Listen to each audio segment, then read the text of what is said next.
छत्रपती शिवाजी महाराजांचं चरित्र महाराष्ट्राला शिकवण्याची गरज असल्याचं वक्तव्य आमदार अबू आझमी यांनी केलंय। छत्रपती शिवाजी महाराजांनी कधीच मुस्लिमांना विरोध केला नाही। छत्रपतींनी युद्धामध्ये हाती लागलेल्या मुस्लिमांवर अत्याचार केले नाहीत। त्यामुळे आत्ताच्या सत्ताधाऱ्यांनी छत्रपती शिवाजी महाराजांकडून काहीतरी शिकावं असा टोला आणि सल्ला अबू आझमींनी लगावलाय। त्यांच्या या वक्तव्यावर प्रकाश महाजनांनी काय प्रतिक्रिया दिली आहे पाहूया। छत्रपति शिवाजी महाराज का कैरेक्टर दिखाना बहुत जरूरी महाराज का।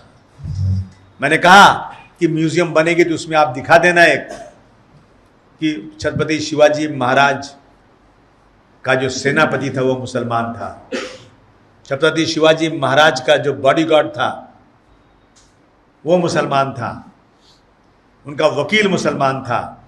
लोग जाकर मस्जिदों में घुसकर कुरान शरीफ फाड़ते हैं, जलाते हैं और उसकी होली मनाते हैं। उस कुरान शरीफ को हमारे छत्रपति शिवाजी महाराज ने कहीं लड़ाई में गिरा मिला तो अपने सर से ऊपर उठाकर मुसलमान को बुला कर दिया, ले जाओ इसको इज्जत के साथ रखो।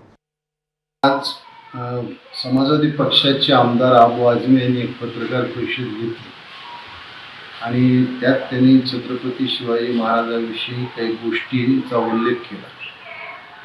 सर्वप्रथम तर छत्रपती शिवाजी महाराजांचा आदर्श सगळ्यांनी घेतला पाहिजे याविषयी कुठेही दुमत नाही, पण अबू आझमीचा अभ्यास अपूर्ण आहे आणि त्यांनी सोयीचा अभ्यास केला असल्यामुळे मला असं वाटतं की छत्रपती शिवाजी महाराजांचे 11वे गुरु मुस्लिम होते असं त्यांनी एका ठिकाणी उल्लेख केला। म्हणजे याच्या अगोदरचे 10 गुरु कोण होते हे अबू आझमीने सांगायला।